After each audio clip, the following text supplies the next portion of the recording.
Good morning, good morning. Welcome to Morning Medley number 162. You know, the stream yesterday reminded me of a 61. I mean, because it was 161, but there was a station. When I was growing up, because I didn't have cable or basic cable, it was called WB61. And I realized later that for people that had cable, it was WB6. And when I was obviously watching it, there was like their little intro song was, they had like a little jingle that was like WB61. It was like an intro jingle. And I realized after hearing the WB6 one, good morning Jordan, good morning Easy-Dora, good morning Maddie, and good morning Cyber. Oh, you're here for the pre-stream smoothie and Oswald collection. I realized that I didn't have a fruit plant, so I couldn't do the smoothie part. However, hold on.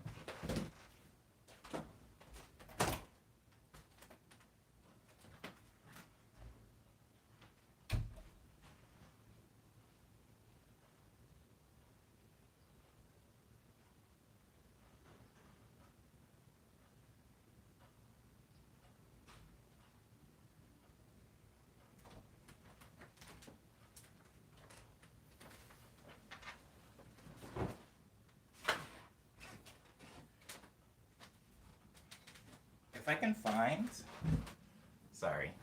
I can find my keys, because my car keys are the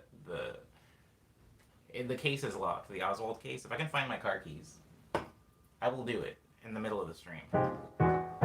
Thank you for reminding me, Cyber. This is how bad my memory is. This is just how bad it's gotten. Okay.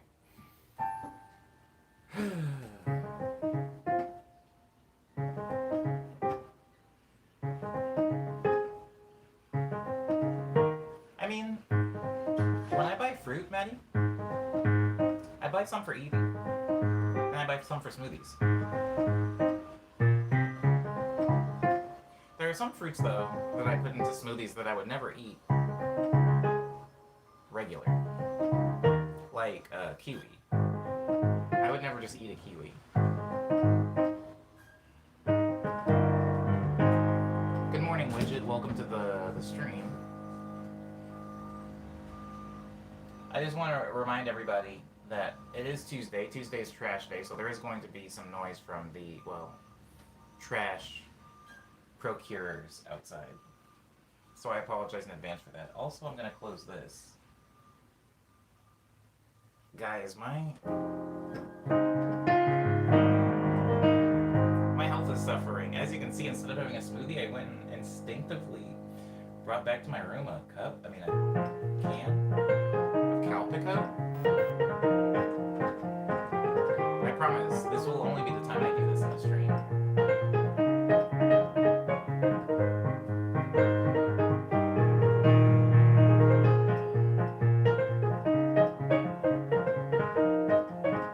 I put mangoes in my smoothies, which it's just not a regular thing I do. The reason I don't do it regularly is because I feel like the mango flavor is so powerful that it usually drowns out the flavors of the rest of the fruit in the smoothie. And then I'm like, well, then why am I putting them in there? You know?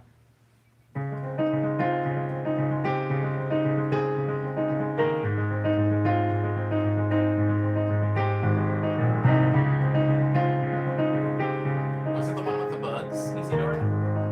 Did you see a video with strawberries and bugs?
some bugs, and I appreciate the role bugs play in the ecosystem, says Maddie.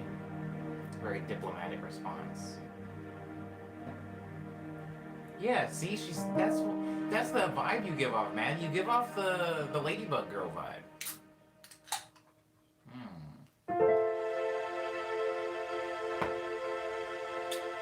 Tastes like milk. Has anybody ever had Calpico before? Is anybody in the stream a Calpico fan? That song that I just played was called Spring Street. This song that I'm playing right now is a slower, somber version of Double Let's.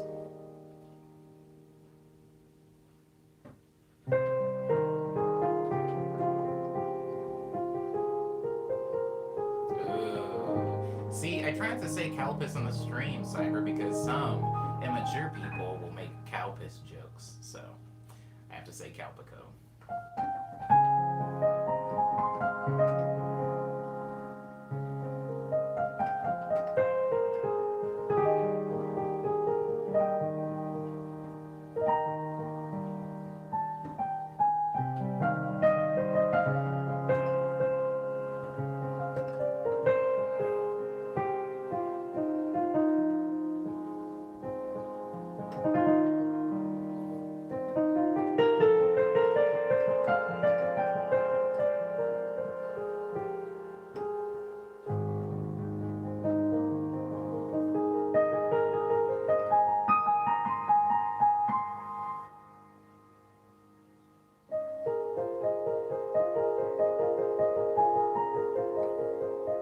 I like it too, Isidora.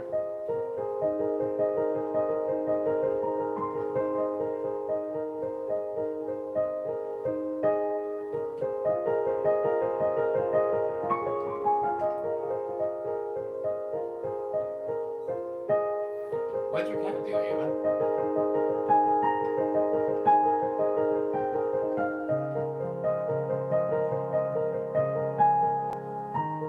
Ava was here since the beginning, guys, but her first comment was that she was deceased.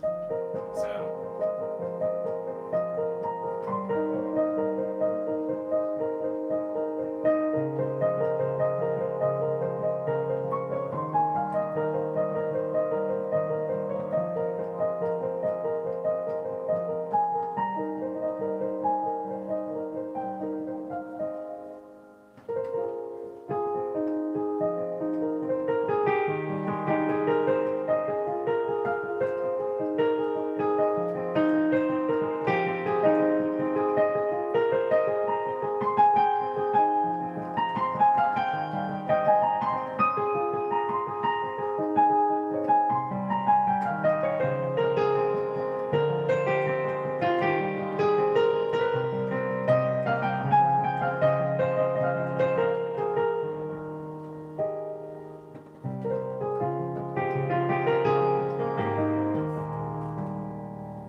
That version of Double Let's. That might be the personal best so far.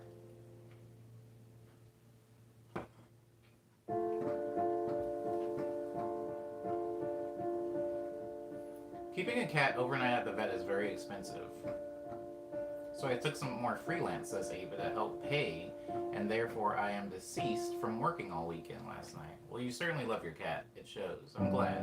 I mean, I'm not particularly happy that this is how you have to show it, but I'm happy for your cat that they have such a dedicated and loving owner that's willing to take on extra freelance work so that they can spend the night at the vet. I hope you and your cat are okay, and your bank account, even though maybe that's not the focus of this conversation, Ava.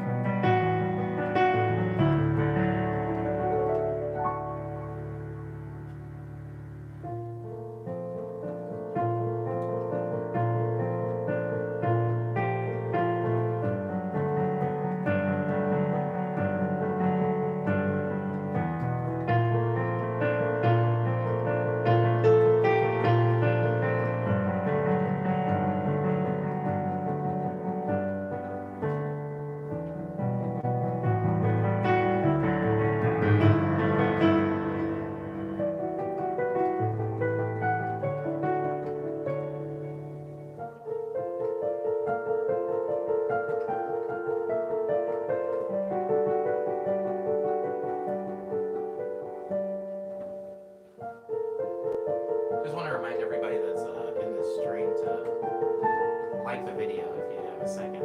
Appreciate it.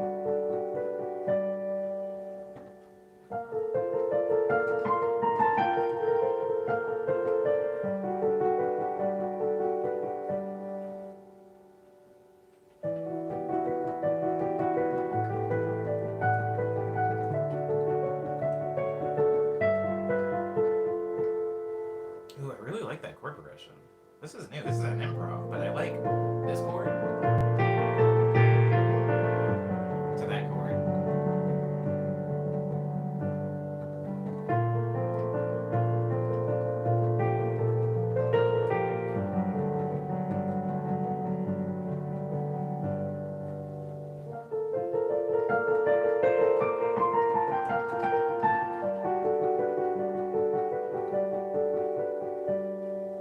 Good morning, Manuel.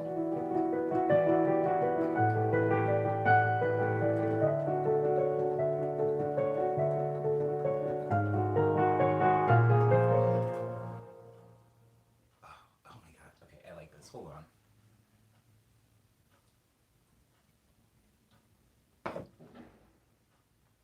Just tastes like watered down milk. Who knew I would like that? Okay, hold on.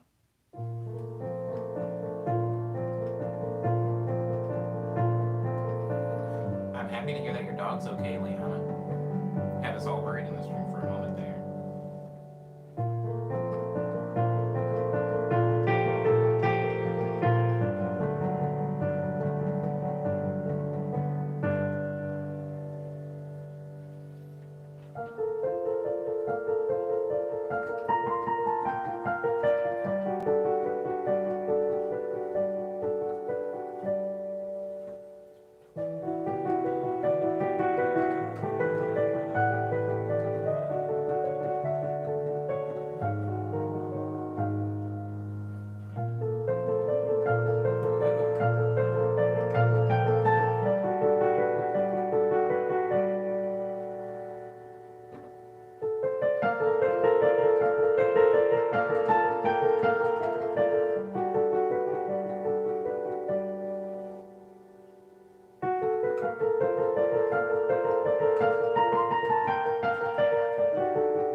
I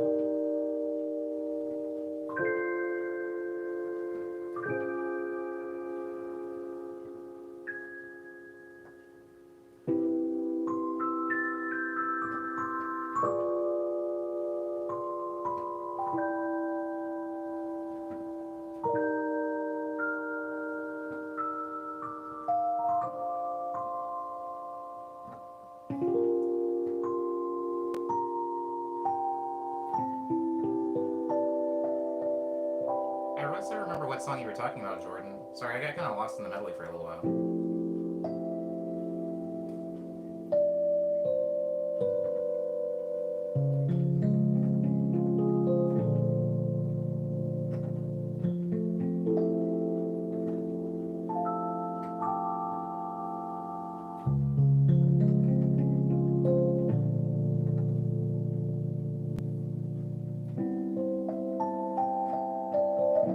Hello, Crow.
Your first witchy song was with Robotic Dogs.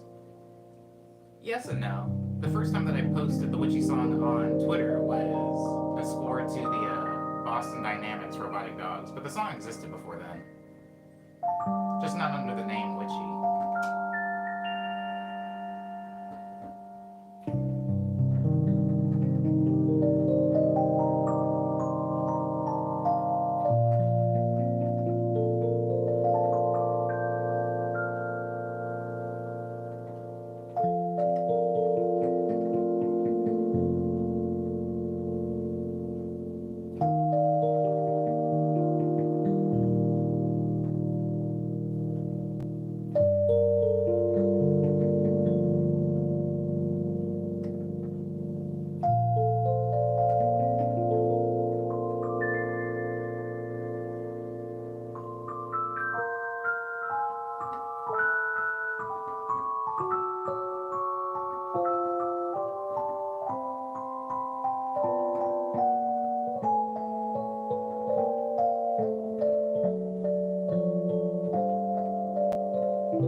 did sound like a horror song, didn't it, Crow?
Hi, kid. I'm doing okay.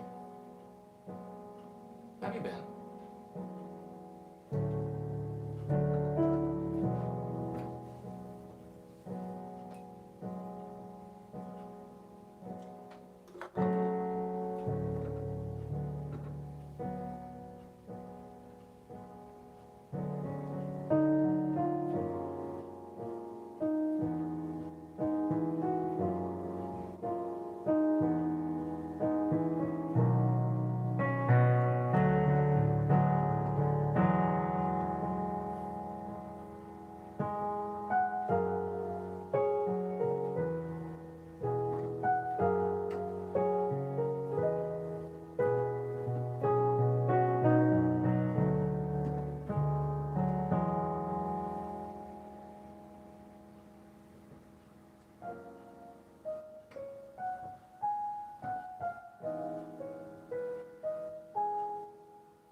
Omni, since I missed 160, can you fill me in on what happened, says Crow? Oh, by the way, that's the end of the medley. I played for an hour straight that time. The medley used to always be an hour with, like, no talking. I've done it for a while, so I thought I'd give it another try. Anyhow, Crow. What I produced, mostly Crow, what I did was show and break down productions I had already done. So there wasn't a lot of new things made in the stream, Crow, as much as I was going into, like, songs from Daydream, songs from Nice Dream, even though it was a little buggy, and then songs from, like, Quick Breath, Ego Death, and showing how I made them, and showing, like, the methodology and the theory that I'm, in effect, using to build tracks. That is what it was. Yeah. Sugar Glider was very broken, Enigma. Very old. I'm gonna very quickly, oh man, because I've been playing for an hour straight, do the Oswald thing now. For those of you guys that don't know what I'm talking about, I said in the last stream that in the beginning of this stream I was going to make a smoothie and then show my Oswald collection, or at least about half of it. Half of my Oswald collection is contained inside of like a trophy case, and the other half of it is kind of just littered about my apartment. So I was going to show the trophy case bit, and I'm going to do that right now.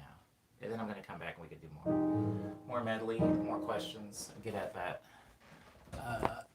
Hold on. Okay.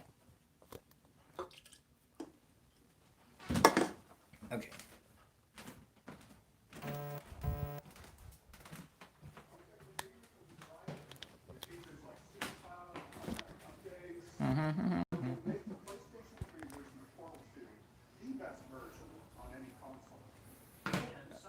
Okay, I got a reversey.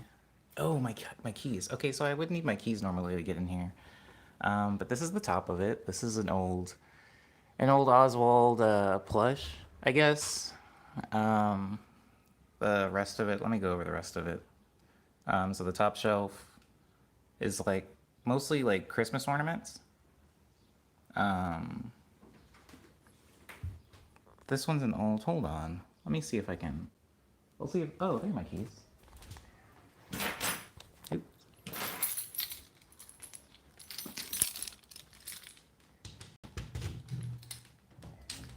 Okay.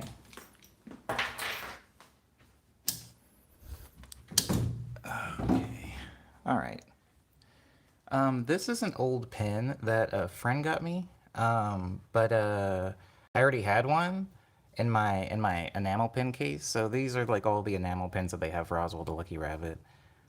And then this was an extra one that my friend got me. And since it was a copy, I just kept this one in its original like packaging. There's also some down here that were copies of pins I already have.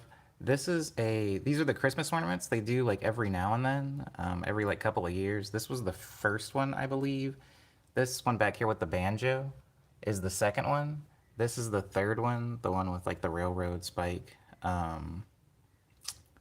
This is Lego Oswald. That was from the Tokyo, Japan.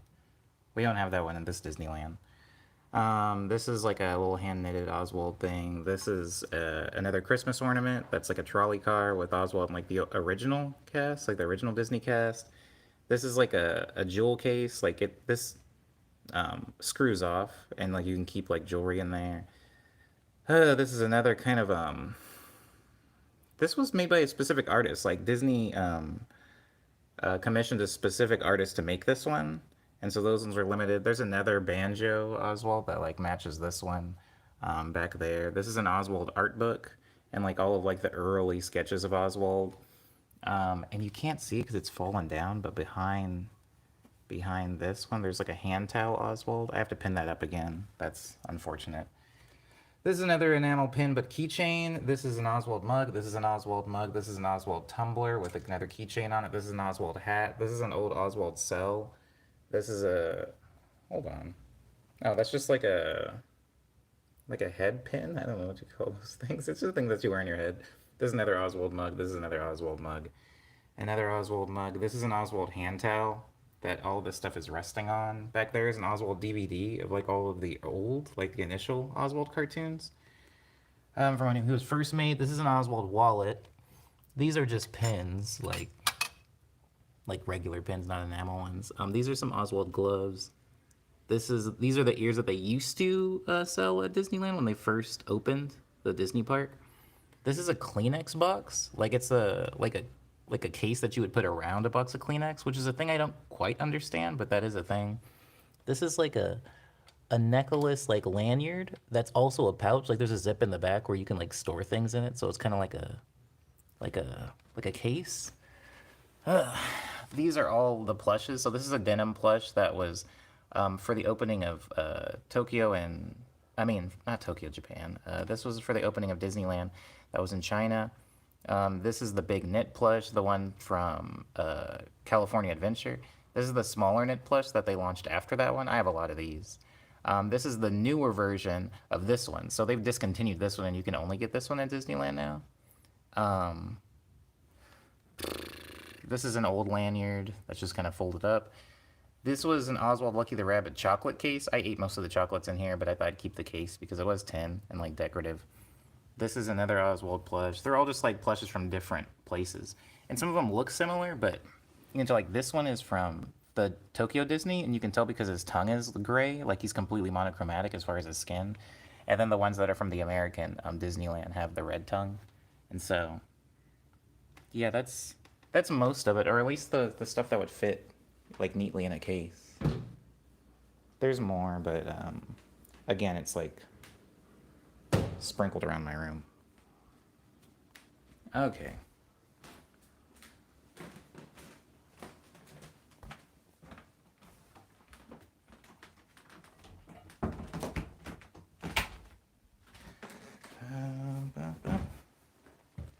I mean, my bed's kind of a mess, but this is a Oswald Pillow that also came from Tokyo Disney. This is an Oswald T-shirt that I was actually wearing in a previous stream. That's an Oswald like towel. It's like a bath towel, but I don't want to like get it gross by using it on my body, so I just hung it up. Um, there's more stuff. There's more stuff, but I don't want to like dig it all out. I mean, you can see like a couple of Oswald's plushes, like the extra plushes that are up in the top of my closet there. I think I done. I think I had done the. I think I had done the trophy case at some point in a stream, but it was just so long ago that there you go. That I've redone it. There's a lot of it. When I was living in Arizona, which, as some of you might know, does not have a Disneyland, the only place to get Oswald the Lucky Rabbit merch was at Disney stores, like the Disney stores that they have in the mall. And like the Disney stores that they have in the mall. And I remember thinking, if I just go once a week, I'll be able to get all the Oswald things. And for those of you that know, Oswald stuff is kind of rare, so the Disney store doesn't really carry it, I would say 95% of the time. But if I was just like in the area, I just looked at Cali Gun on my face now, it hurts from face palming. Yeah, California is not the only place with some pretty wackadoodle gun laws either, Enigma. This country is a nightmare. But back to what I was saying, I would just go by the Disney store like usually once a week on the way home from work, because it was technically on my way home, and it was next to like a shaved ice place that I liked anyway. So I'd go get a shaved ice place, get a shaved ice, and then I would look through the Oswald stuff in the store. And typically they didn't have anything, but every now and then they would be like, "Oh wait, we have this little like keychain. I don't know. No one really buys it. No one. It's like it's only $12, and nobody's been buying them, so we're probably gonna stop carrying them." So I would just buy all the keychains that they had, and then like over the course of my visits, and then maybe 6 months later they would have another thing. And there was an Oswald, not Oswald. There was a Disney like outlet place in one of the malls by my house where they just kind of threw all the Disney stuff that wasn't selling anymore, that was like out of season. And so they would have like Frozen stuff there. Like after Frozen was getting kind of older, they would have like maybe Frozen isn't the best example because Frozen stayed popular, but usually if there was like a Disney movie that came out and people just weren't into it that hard anymore, it wasn't like the top sellers like Toy Story and Frozen, so like that, they would push stock from it to this like outlet store, this outlet Disney store. And there was a lot of stuff there from like that TV show that's like a spin-off of The Lion King called like Lion Guard or Lionheart or something. They would push stuff there. But they would push like a lot of the Oswald stuff there, and it would be marked down like 50 or 60% off, so I would buy a lot of it there. Until there literally was no more Oswald stuff to buy in Arizona. Which sounds like a lot, but there wasn't really a lot. Like, most of that trophy case, if I'm being honest, most of that trophy case is from Japan. Like, so I go over to Japan and they have a bunch of Oswald stuff. Like, it's not even just in the Disney stores. It's not even just in the Disney parks. It's like you can go into a regular clothing store in Japan and sometimes luck out and see an Oswald thing, which is how I got that hoodie that I wear sometimes, that Oswald hoodie. I just found that at a local store and freaked out. That was pretty cool. Anywho, I felt like that was mostly for Cyber. I don't feel like most of the other people, maybe Easy Door, cared about the Oswald thing, but thank you, Cyber, for asking. I'm glad it was enlightening. Yeah, it's just like an old collection. And I feel like Oswald stuff is rolled out so rarely. Maybe there's like 1 or 2 new pieces of Oswald merch a year. So it's pretty easy to stay on top of. Versus if you were like obsessed with Goofy or Bugs Bunny, it's like there's no way you can own the majority of the Bugs Bunny merchandise in the world. It's just, there's too much of it. But Oswald is like really, really easy because there's not very much of it. So yeah, there's that.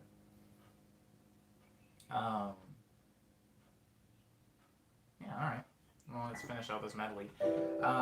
This next song, since I covered most of the songs, I don't know if you guys are paying attention to the medley, but I covered most of the songs. There's a little bit of Reflection Pool in there, there was Double Lutz in there, there was Over and Under, Across the Pond, Love Letters, Union Station, Jumpin' Jaybird, a little bit of Vanilla was even in there. So most of the songs were covered.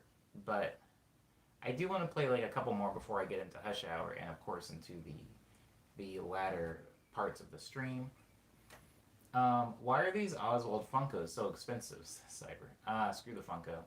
I have one, but you know, just out of duty, not because I particularly enjoy Funko at all. But yeah, they are. Oh, mine wasn't $70 though. That's pretty weird, Cyber. Maybe it's because of rarity. When I bought mine, it was like 20, maybe $25. $70 is a lot for Oswald Funko Pop. I have Oswald pin so cute that I bought it in Chile last time. I will give you when I go to Los Angeles. Ooh, that's interesting that they have Oswald stuff in Chile. I mean, I don't know where all the Oswald stuff is, but I know the majority of it is in Japan. Because Japan does seem to have an affinity for Oswald. Maybe because it's a rabbit. Maybe Japan likes rabbits. I'm not exactly sure, but they do like Oswald.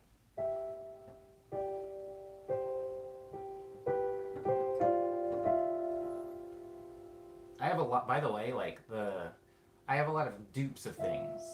Can you transition the love letters fast part into Jaybird? When you say love letters fast part, Crow, what part?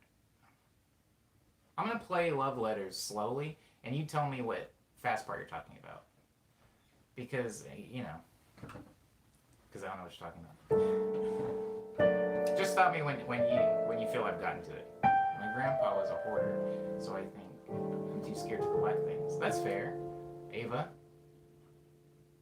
I think that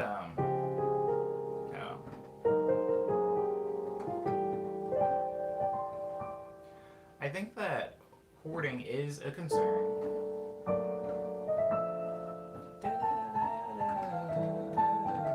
If there was a lot of Oswald stuff, it would be kind of sad, right? Because then I wouldn't want to collect it because I'm kind of anti-hoarder as well.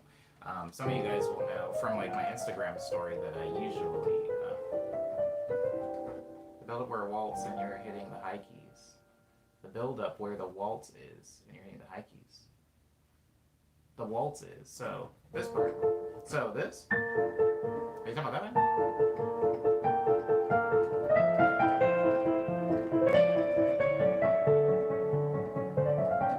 Hi, Bobby. This part? This is a fun game. Is that the part you're talking about, Crow?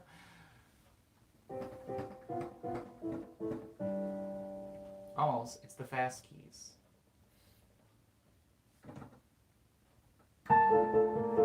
Have I not reached it yet, Crow, or have I passed it? Do you know the anatomy of love letters enough to know if I've passed it or before it, Crow?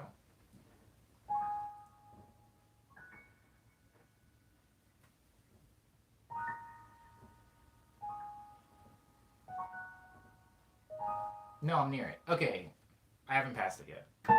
Let me know when I get it.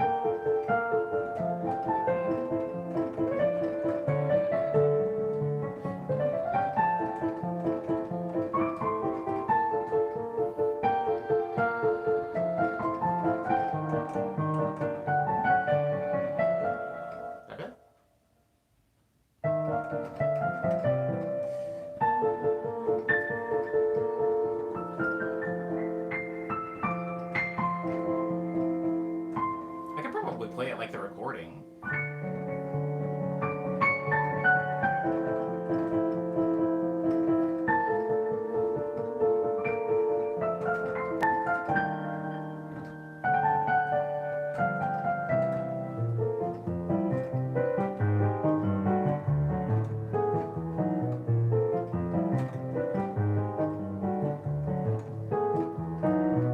You said I was near it, Crow, but now I've been playing the song for a minute. Did I pass it? Maybe you're thinking of the over and under fingers. Oh, perhaps, Leon. Are you sure it's love letters, Crow? This is funny. It's like a weird mystery. Are you sure it's love letters? Try what? Try over and under, Crow? Is that what you're saying? Okay. Oh, you are talking about over and under. Liana's smart. Liana's smarter than I am. You're talking about this bit.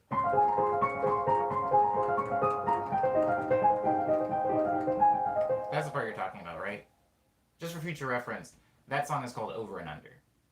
The other song is Love Letters, the song that I was just playing before. But I understand the mistake because they both do have waltz time signatures. Now, what was the question that you were... Now that we know the song you're talking about, what was the thing that you were trying to get me to do?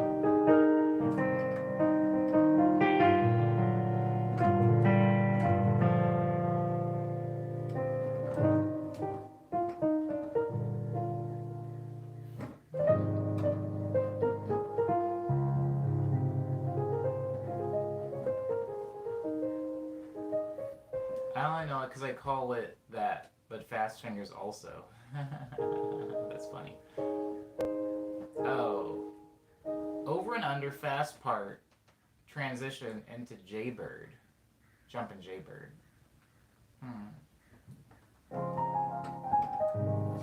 Okay, well those are my two chords for over and under. The first chord for Jumpin' Jaybird is there. So, I would have to figure out how to get from this into this, which I guess isn't that hard.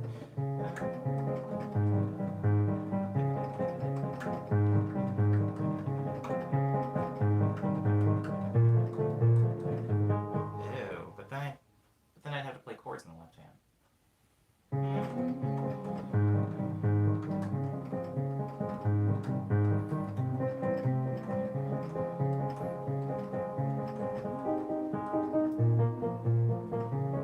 I would have to go like that. I would have to hit octaves.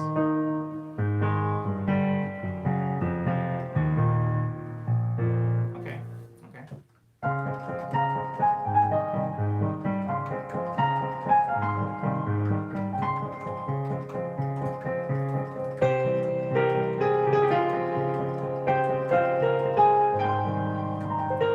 I have to hold them longer.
Something smells like popcorn. It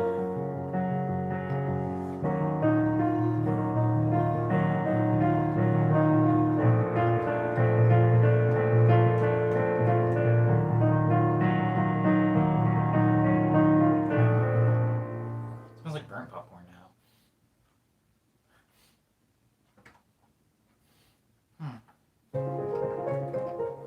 Interesting.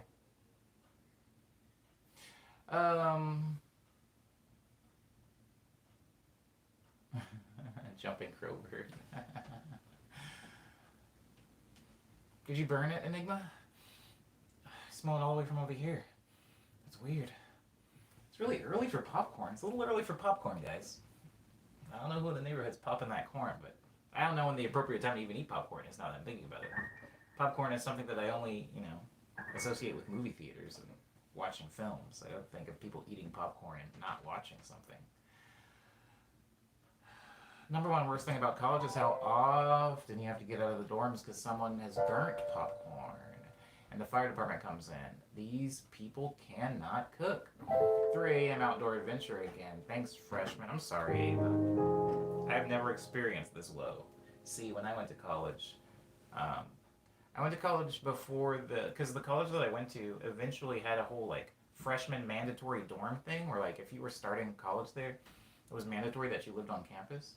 they said that it had something to do with like immersion and that kids would do better, but I think that it really had a lot to do with just squeezing every penny they could out of those poor families that were sending their kids to college. More money, please. And so they had to stay on campus. But I went right before that year. That thing was enacted, I guess, before they made that a rule. And so I got to stay at home and commute to college. So that was cool. I used to go hang out and spend the night in my boyfriend's dorm, says Bobby. And it was so annoying to smell that and deal with it. Oh, so that's like a thing. Burnt popcorn is like that big of a thing. Why are college kids eating that much popcorn? Ava and Bobby. It's weird. Is it because they can't cook? I suspect that it's because they can't cook. ASU, Bobby.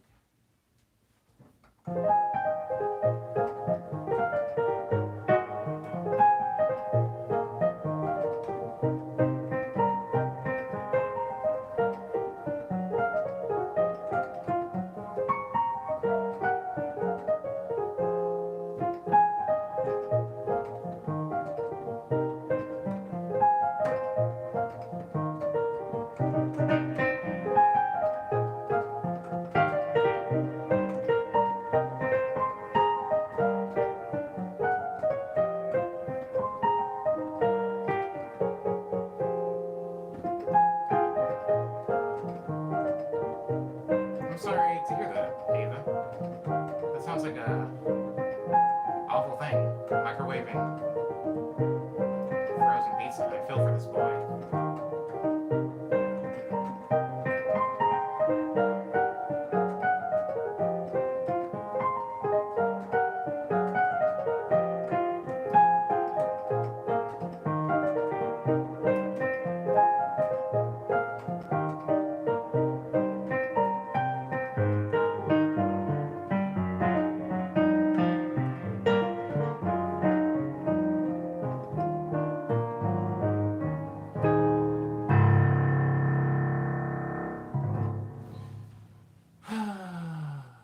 Oh.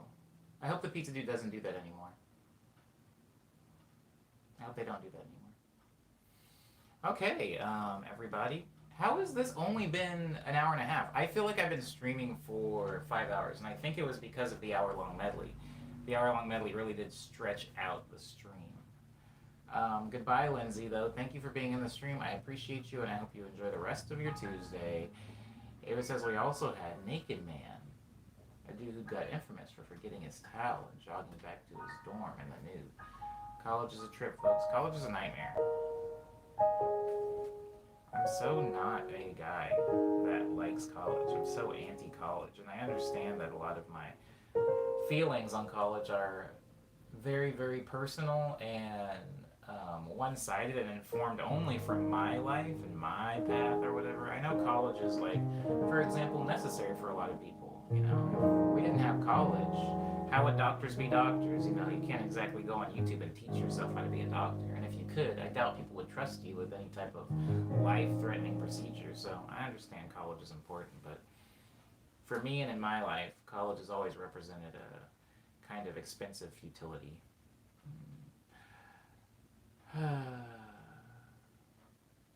Anywho, this song's called Hush Shower.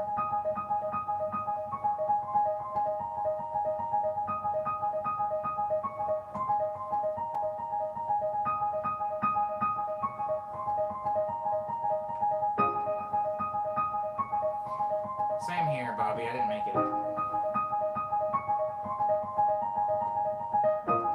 I think I just realized the degree that I was going for and the reasons I was going to college weren't going to guarantee that I wasn't going to be living the rest of my life in debt. So I made a judgment call and I dropped out. But I understand that that's not, you know, an option for everybody. So I try to be sensitive of that when I'm talking about college. But yeah, I dropped out. I once told a producer, says Leanna, his music helped me get through college, and he responded with, "Oh, F college." And I gotta say, that's not the reaction I expected. You know, I've had not a similar response, but I've had maybe a similarly as useless response Somebody told me that my Lustry mixtape helped them get through finals and graduate. And I was like, that's funny because my music is really the exact reason why I dropped out. Like, my music is why I dropped out, and my music is also an alleged reason why you graduated. So, funny. That would have been cool if it would have helped me graduate. Different strokes, different folks.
That song is called Hush Hour. Enigma says, I'm going to university to study music and sound production, so don't think I will be hating it anytime soon, says Enigma. That's good to hear, Enigma.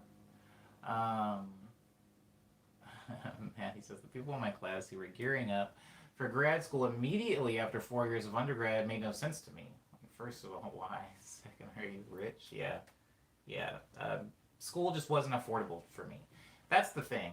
You know, if if college costed as much as high school cost, I would have gone to college. Not because it was necessary or mandatory for the rest of my life and my career, but just because, who doesn't like an education? I would have taken it. But college is behind thousands and thousands, tens of thousands, sometimes hundreds of thousands of dollars, and that's just not money that I had, regardless of what the information was, whether it was teaching me how to bake a cake or teaching me how to save a life. I just don't have the money to do that, and so it presented a non-option for me, and so I, over time developed a distaste for college, and especially since I ended up having a fine career without it, it was just kind of like, what was the point?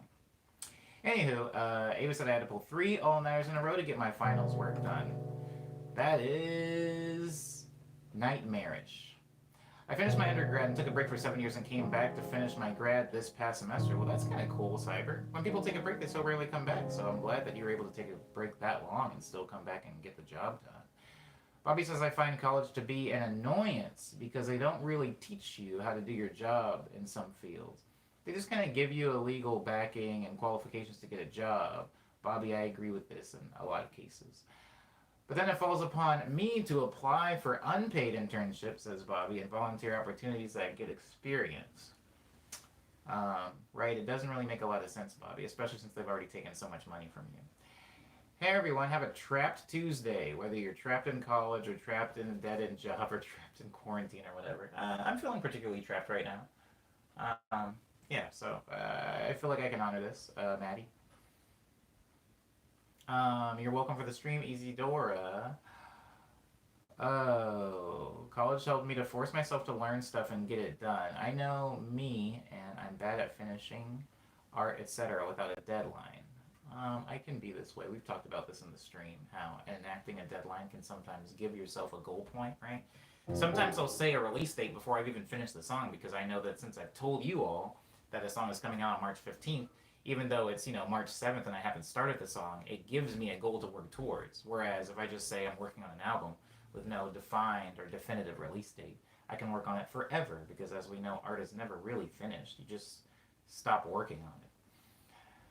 Okay, Maddie says that college just worsened and enabled their procrastination tendencies. I think that out of all the things that I said about college, right? And all the things we're all saying about college, right? We're all saying a lot of things. We're all saying a lot of things. Ava's talking about losing sleep. Maddie's talking about procrastination.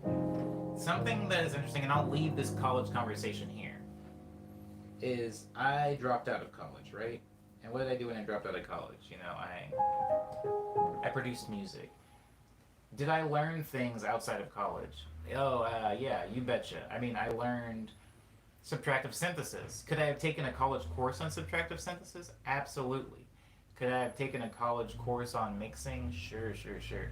Could I have taken a college course on sound design? Yes. These things do exist. Do I know how to do all those things? Yes. I know how to do all those things. Is it because I took a college course? No. Did it take me longer to learn those things than if I took a college course? Perhaps, you know. But I just jumped directly out into the field. This is applicable to music, right? This is not applicable to everything. Like I said earlier, there's things like a doctor where it's like, yo, we would like you to get an education, please. There's jobs like a policeman where a lot of the issue we're having right now with the police force is we feel like they're not properly trained to do the job that they are expected and empowered to do. And so that's, dangerous, right? Because doctors and policemen usually hold people's life in their hands. So if they're uneducated or under prepared and underqualified, unfortunately a life can be ruined or at worst lost for their negligence or ignorance. Now, music and making songs, when I play a piano, lives aren't at risk. I can't really think of a scenario in which a life would be realistically at risk from my musical prowess, but I'm just going to go ahead and say that lives are never really lost when I screw up in music. If I mix a snare improperly, if I'm unable to shape the sound that I want to or I hear in my head, no one's going to get sick, no one's going to die, no one's going to experience any prolonged dismay or misfortune. So, going to school for music is fine if you can afford it, but most people can't afford it. And I think that, unfortunately, a lot of people will think that because they cannot afford an education in art, whether it's music or acting or comedy or painting or animation, they think that that's just it. It's not going to be possible for them. But education and theory and rules and guidelines always come after the thing exists. We started putting up traffic lights and traffic rules after cars were entered into the market. All of the other stuff comes after, which means you can do this stuff first, right? Instead of going and getting an education, you can get a proper education, quote unquote, in subtractive synthesis or in mixing or in piano or in theory or in performance without going to college. Sure, college is going to put a lot of those lessons into a neat little box that doesn't really have a lot of outdoor industry application, but they can give you a lot of the guidelines. Like, here is a, I don't know, here's an A note, here's a C note, here's this key, here's that key. But they're not teaching you necessarily how to go about finding your own sound and express yourself. And I would argue that in the world of art, especially freelance entrepreneur geared art, that having a voice or a sound or a look or an aesthetic or a style is arguably more important than having rigorously honed skills in that art form, right? Somebody can draw a photorealistic painting or a portrait and it's like, wow, this is amazing. But then somebody can do the Adventure Time noodle arm art and then they can get like a huge contract from Cartoon Network because one thing has more of an identity and style and personality than something that is just done well. So that is my not conclusive but inclusive view on college. I just had to make that judgment call one day. I was like, okay, I'm going to school. I want to be a musician. Who are the people that I look up to as musicians? Who are the people that I'm looking in the music industry and going, that dude or that woman, they got it. I was looking at those people and I started looking at them and their education and their background. I started realizing they didn't do the things that I was doing. They didn't pay X amount of dollars to go to school to learn how to be a good songwriter. And so I told myself, maybe I don't need to go to school. And I dropped out and here I am now. So I don't think school is necessary for a music career. I think it can help, and if you have money to toss around, why not? But never feel like it's mandatory. Okay, Ava says, I can say for art, unless you want to be a teacher, you do not need a degree. Echoing some of my own sentiments there. Ava also says, but you do need to do the work to learn Creative Cloud, Suite, etc., even though it's expensive. Yes, like I said, all of my education I got from the field. All of the knowledge I have about sound and stuff like that came from just working at it, not from a teacher. I'll go on. Ava says, like if you were to freelance, you can learn whatever you like, but if you're applying to be an animator, designer, etc. at a company, you have to use what the rest of the team uses. Agreed. Learning the tools of the trade, absolutely. You know, like a dog, for example. College in theory should allow you opportunities, says Cyber, to learn concepts around a topic, but to also get in touch with the peers and resources that will help you in the future. It's not just about getting good grades, but also about what you get out of your comfort zone and get to know folks in the field. That said, it works better for certain fields compared to others. I agree with this, Cyber. If I was going to a music school, I'm going to be almost incubated with a bunch of other musicians and people that have like-minded goals. However, in lieu of that, music school, I just moved to Los Angeles and made an entire, circle of social acquaintances, friends, and companions that were also in my, field of work. And some of that, I should say, is involuntarily, right? If I'm out in Los Angeles, I'm going to shows, I'm performing shows, I'm making music, posting music, listening to music, sharing music. Gradually over time, you're just going to make it so that all of your friends and the people that you're looking to and talking to happen to have like-minded goals, and you can kind of feed off of that. This is a thing that college tries to emulate, but you can also just do that by being in the field. In some fields, sure, right? Again, there are jobs like maybe astronaut that you can't just hang around NASA and hope to, have the guys ask you out for dinner or something like that, and then you just learn everything about being an astronaut. Obviously, I don't know anything, the first thing about space travel, so some things, yeah, the education is the only way. Just tuning into the stream, says Lord Darktanius. Your music rocks, man. Thank you, Lord. You have missed the entire music part of the stream, but thank you for coming into the stream, and I appreciate you saying that. The streams, by the way, Lord, happen at the same time every weekday, which would be roughly 2 hours ago. So I don't know what time that is for you. For me, it's 9 a.m., but every weekday at 9 a.m. for me, I start a stream that lasts roughly 2 hours. Finally, Maddie says, I personally needed college because I wasn't even sure what art was what I wanted to do. I wasn't exactly sure that art was what I wanted to do. And I'm not good at pushing myself on my own, so I needed the structure of school to force me to work. For sure, Maddie. This makes sense. And also having access to large studio spaces with free supplies is really helpful. I bet it is. Ava says, I wanted to learn animation, but settled on graphic design because that field is much stabler and easier to find work in. And now I get Creative Cloud for free through work to animate on my own time. Sounds like all pluses here, Ava. Bobby says, I really like how you approach that conversation, Omni. What advice would you give someone who would like to pursue music as a career but does not want to go to school for it? That's a good question. Music as a career, Bobby. I'm going to try to make this as succinct as possible. Music as a career is very big, right? If somebody walks up to me and they say, well, what do you do? I often will say, I do music, because I don't want to have that conversation with them. But obviously, every single time I say, I do music, they say, well, what are you a rapper? Do you write songs? Are you a producer? Are you a sound engineer? What do you do? Do you play in a band? Then I have to get a little bit more into it. So I'm saying that to say music is kind of an umbrella, Bobby, and there are a lot of different jobs under it. If you are just trying to be whatever it is I am, which I would say I'm like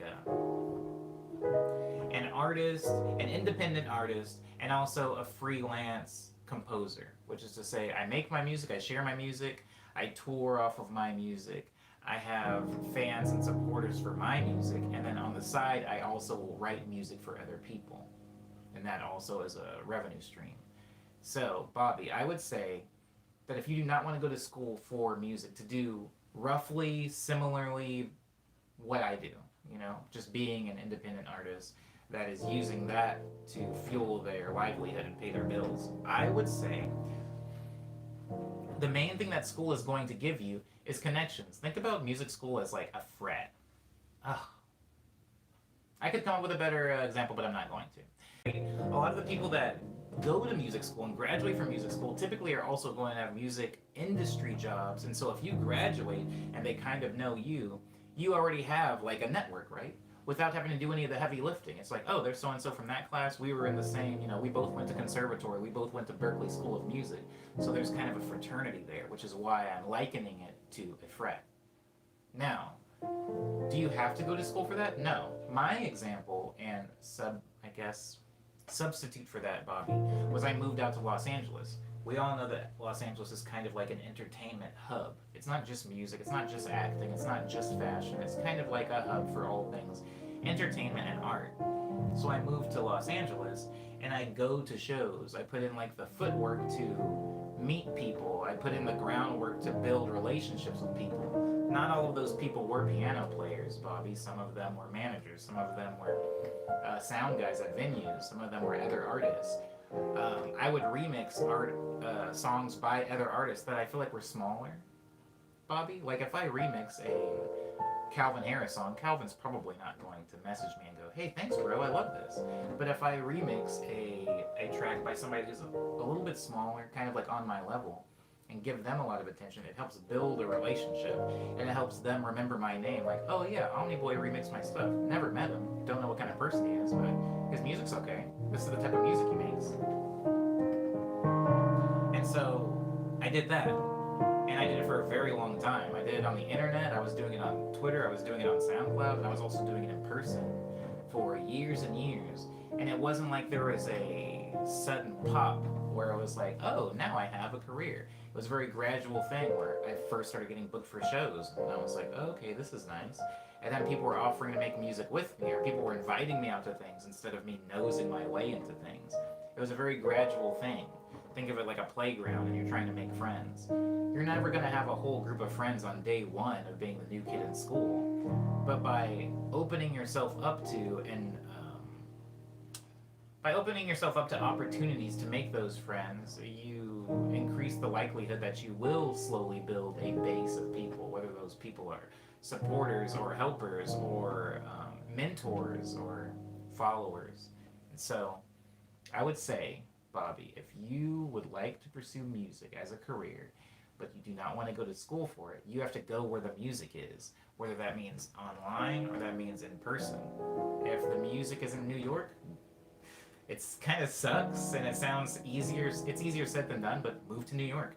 If the music is in Los Angeles, move to Los Angeles. If the music's in Nashville, Tennessee, move to Nashville, Tennessee. And what school's going to do, Bobby, is school again is going to kind of spoon feed you a lot of these interactions. But you, if you're going, hey, I don't want to go to school or I can't afford school, you have to kind of do this difficult but necessary step of taking the spoon and feeding yourself. No one's going to spoon feed you these opportunities. And then I promise, Bobby, maybe you won't be Prince, maybe you won't be Quincy Jones, but I promise that after a while, the spoon is going to just start coming to you. You're not gonna be fighting for the spoon as much. Somebody is gonna call you and try to put you on a tour, like what happened with me in Slow Magic. Somebody's going to message you and commission you for a remix, like what happened with me in Lion Babe. Somebody's going to email you and try to organize a show for you, like what happened with me in Japan. Things will start to happen, but you kind of have to build your own flame in order to start cooking stuff on it. And I think that a lot of what college does, if I'm keeping up with the flame analogy, is college gives you the kindling, and it gives you like gasoline, and it gives you matches. And then you just have to figure out how to cook. Unfortunately, if you're going to be skipping that school, Bobby, you're going to have to go find your own firewood. But really, it's not hard. Let me back completely off of that, Bobby. It's extremely hard, but it's very, very possible. And so nothing's going to be easy. Some people would even argue that school is extremely hard. I think they're hard in two very different ways. School is difficult because it gives you a lot of things that you have to do.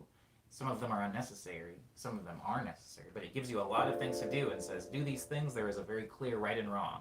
You pass or you fail. And the career entrepreneur without school is difficult because nobody is telling you what you should do. You just have to figure it out. And sometimes it's not going to be what the school said you had to do. sometimes it will. You know, you just have to figure it out, and then I think it makes you a more rounded person because it makes you kind of like a go-getter instead of somebody that's waiting for information and rules to be dictated to them. It makes you somebody that is a little bit more strong and aggressive in your own career. But that would be my advice to you if you're trying to skip music school but have a career in music nonetheless.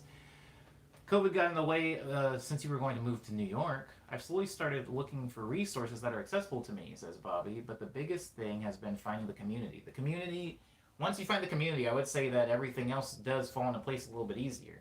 But don't feel discouraged in not being able to find that community right away, especially right now with the music industry being what it is. Unfortunately, the community is kind of scattered. But don't give up on that. It's definitely there. And once you have that, I mean, once you have that, it's definitely a big help. Okay. Jake says, I'm in college for engineering, one of those fields that fits the need for college. But I also think doing freelance graphics, clothing would be lots of fun. Graphics and clothing would be lots of fun. Building that fire is what's hard for me. For sure, Jake. For sure. I get that. I get that, absolutely. Bobby says, currently right now I take vocal lessons with a coach. Oh, a vocal coach. I'm trying to learn mixing, production, etc. online, but the learning curve and the resources are wide and I need to be pointed in the right direction on those things. And because I only have 3 musician friends, the only one of them has a career, I don't want to bug her too much with questions or an overt mentorship. Bobby, here's what I will say. I know right now there are a wealth of resources, right? If you're somebody that's like, if I go right now and I type into Google or into YouTube, no less, like, music theory, easy, or how to learn music theory, right? It's not just going to pull up the, the complete and correct music theory guide, and 5 easy YouTube videos. It's going to pull up so many videos. Some of these videos are going to actively contradict each other. Some of these videos are going to be somebody's personal bend on what music theory you should know and what music theory you can kind of ignore or neglect until later. It's going to be very overwhelming. Even if I'm just talking about DAWs, Bobby, which for the people on the stream that don't know what a DAW is the program, the software that a lot of producers use to make music. There isn't just one, there isn't just 3, there isn't just 5, there are a lot of these DAWs. And depending on where you go, everybody is going to say Ableton's better than FL Studio, FL Studio isn't as good as GarageBand, Cubase is better than Reason, Reason is better than FL. There's so many, Bitwig, there's just a bunch of them. My advice to you, Bobby, would be to just pick one. Nothing is wrong. If you pick something, whether that is an instrument, whether it is a lesson plan or a theory to start or a program to start on, no matter what you choose, you're already accomplishing more than you are by analyzing your options. Because any information or any lesson you can learn is positive. Maybe you do pick up a music theory book that's for somebody that's going to be making classical music and that's not particularly your focus. Just even reading that book is already moving you forward. What you need to focus on is moving forward and not moving in the right direction, Bobby. Because even in the 5 years I've been in LA, my direction has been all over the place, right? I was producing for this duo here, and I was producing for this singer here, and then I was making this type of music, and then it turned into like cutesy dance music, and then it was jazz music, and then ambient music, and then house music. And I was playing here, playing there, I was touring there. Your path is always going to be like this, so instead of trying to focus your aim so much in the very beginning, just go in a direction and allow the path to weave and wind, because a lot of those things are going to be useful to you in the future. And by trying to focus on what is correct or most worth your time in the early stages, what it actually is doing is wasting time and just closing doors that don't necessarily need to be closed. Ava says, when my contract was over, a guy from Monty reached out to his brother from TAP, and I got on recommendation and still currently work there. That's exciting. Every job I've ever had in my field can be traced back to an impression I made in an interview that I didn't get hired from. Be professional, folks. Yes, Ava's right. Ava's right. Oh, I could talk for a really long time about that specific thing, but I don't want to drag the stream to 3 hours. Direction on those... Oh, crap, I already read that. My bad.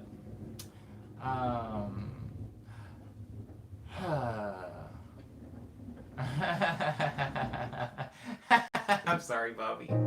Is that like me being? I think talking, especially talking to somebody about the things I know over chords. Maybe that is subliminally something that I learned from church, because that is like, yeah, that is like a Southern Baptist preaching thing. I remember seeing a white pastor for the first time talk with no like punctuating chords under it, and it was so confusing. It was very confusing. I was like, oh, these people just got to listen to this dude talk for like 90 minutes with no music in the back. I'm sorry, Ava. I'm sorry on behalf of Adobe. But I hope that that helps, Bobby. I hope that that helps. Just go forward. I mean, I'll say this one thing and then I promise I'll move on. But if I could go back in time to high school me, which all things considered, isn't like it's not ancient history. It's not a long time ago. It's not like I would go back and then high school me would be like, who the heck is that? Like, it's not that big of a jump in time. But if I could go back to high school me and tell them what I have done, tell them the bands that I've played in, the shows that I've done, the music I've made, I am positive that that teenage version of me would be like, why? Why all these things? No, what I want to do, because at that time, what I thought I wanted to do was play bass guitar in a pop punk band, and my pop punk band was going to play Warped Tour, and we were going to have music videos on MTV, etc., etc., etc. Obviously, that's not where I am right now. But I have learned and accomplished so many things in that winding path. You just have to be okay with letting the focus shift, because you're going forward. Focus on moving forward and not particularly moving in a straight line. Now, in reference to what Ava said about a lot of the opportunities that Ava has gotten has been from interviews they went to where they were not hired, that is another thing that should be highlighted. Highlight? That is another thing that I want to highlight. Because I have a very similar path, and a lot of artists have a very similar path. A lot of the times when you show up, it's not going to be like people go, oh, you're amazing, here's all of the gold and glory. It's not going to necessarily happen that way. A lot of the people that have booked me for a show, made music with me, hired me for a job, commissioned me for something. For example, I can't really talk about the game that I'm working on right now, as a lot of you know. That's why I don't really bring it up in the stream a lot. But the person that brought me on to that project is somebody that I met in 2014, and I talked to in 2015, and they said, oh, I like your music. If I ever get, etc., etc., I would like to have you on the team to help me work on this thing. Just a nice thing, a nice thing. People say nice things all the time. So in my brain, I was like, oh, it's 2015. Maybe later in 2015, they'll be working on the thing and they'll hit me up. That didn't happen. 2016 passed, 2017 passed, 2018 passed, 2019 passed. Time goes by, and now it's like I'm working on a thing because of a seed that was planted 5 years ago. So that's another thing, Bobby. Ava touched on that in a very, very important way. Don't ever really feel like an L is an L. I don't know that there are ever any, especially being a freelance and entrepreneur in art, I don't know if there are any definitive L's. It's just weaving. It's just bobbing and weaving. There are definitely some dubs, but never think of anything as an L. You being in a field or in a band, like I said, so many of my bands have broken up, Bobby. I've left all of them. I've been in 6 bands. All of them I've left or they've broken up, fallen apart, and every single time it happened, it felt like an L. But also, every single time it happened, I took something from that. I learned something. I learned about tracking. I learned about songwriting. I learned about performing. I learned about touring. I made friends on the tour. I went on a tour in 14. I went on a tour in 2014, and I stopped in Austin, Texas, Bobby. It wasn't a great time because I wasn't, drinking age. And if you've been on 6th Street in Austin, Texas, I would say 80 to 90% of the establishments are bars, 21 plus places. So I couldn't really go into a lot. But I remember going, because I couldn't get into those venues, I went to a place called Rapolo's Pizza, which if anybody has been into Austin, Texas, you probably are familiar with, because there's several of them in downtown. I went to Rapolo's Pizza and just talked to a bunch of musicians there, because, again, this is South by Southwest. So musicians are everywhere. The streets crawling with them like roaches. So I'm talking to a lot of musicians. I'm talking to like a lot of like booking agents and all this stuff. I went back to South by Southwest in 2016 to play, and when I went then, I was able to capitalize on some of the relationships that I had built way back, you know, way before then, and years prior. And I'm just saying that there was no L. At the time, it felt like an L. I'm like, I can't really perform. I can't go in a lot of these places, but I can talk to these people outside of a pizza shop. And, you know, that later ended up being a huge help to me and actually hooking me up with a sponsorship that ended up leading to my sponsorship with Yamaha. So nothing's an L. Just, you know, follow that path. Just keep moving forward and don't really worry about what that path looks like. Just keep moving, I guess. Okay, all right. I'm off of that. I'm moving on. Maddie says the first time I did stop motion on my computer with Adobe, it crashed so hard. I'm sorry to hear that, Maddie. We've all had some pretty unfortunate crashes when working with Adobe products. Ava says I got into a lot of bars as a kid. I had to just chill backstage while my dad played. Oh, that's actually pretty cool. Being a musician's kid kind of kills concerts for you. I bet it would. A lot of things are killed for me that maybe shouldn't have, because I was forced into them instead of having gotten into them on my own regard, which is one reason that I'm actually grateful. It's funny. I used to feel bad about it. I used to feel bad that I didn't have piano lessons or that my parents didn't. You know, retroactively, I'm just like, I wish my parents had gotten like me like legit piano lessons. But the more I think about it, the more I realize, one, I would not have enjoyed them because I wasn't mature enough at that time to do something like that. I needed to do it on my own. And secondly, I probably would have had some type of mandatory forced relationship with music instead of one where I went and found it on my own. So, yeah, there's a lot of validity to that as well, Ava. To this day, if I go to a concert, says Ava, it feels very strange not helping set up though. So if you ever need a seasoned roadie, hit me up. Oh, that's sweet, Ava. I love roadies. Those roadies and sound guys. Sorry about this garbage truck. We're almost done, I promise. Roadies and sound guys are the two, like, those are like my parents in the music industry. Whenever I'm going to a place or I'm on a tour or I'm showing up to a venue, I want to meet the sound guy and talk with them and establish some type of connection. And I also want to help the roadies do their job. Because I don't know. I think I learn a lot of stuff. Roadies are a wealth of knowledge. If you think about roadies, they have to do a thing that takes a lot of intellect and skill way more often than the performer has to perform, if that makes sense. So, if you ever see a roadie, talk to a roadie. They know a lot of stuff. Okay.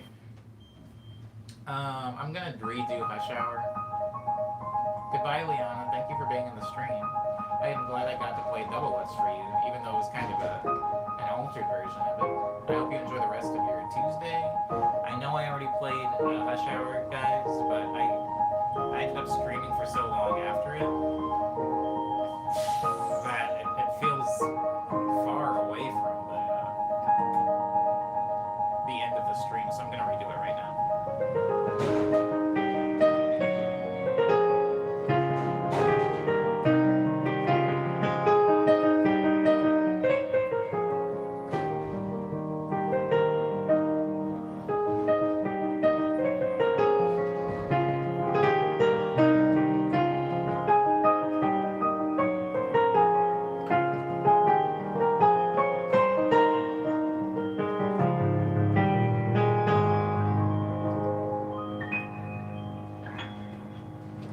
Again, that song is called Hush Hour. I wrote it in Hong Kong. If you want to see the music video for it that I have shot the music video for it on my YouTube. You can check that out just under Omniboy Hush Hour.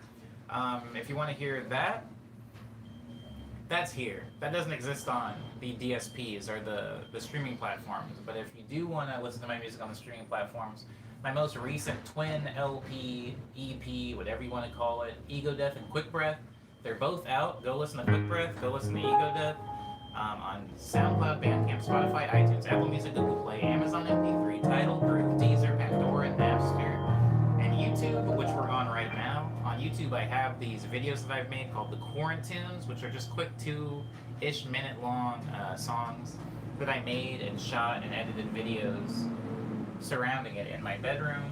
So go check that out. Also, something that's kind of important about those is I haven't really updated them in a long time. I would put them up once a week, but I haven't updated that playlist, so I apologize for that. I just haven't really felt particularly quarantiney lately. So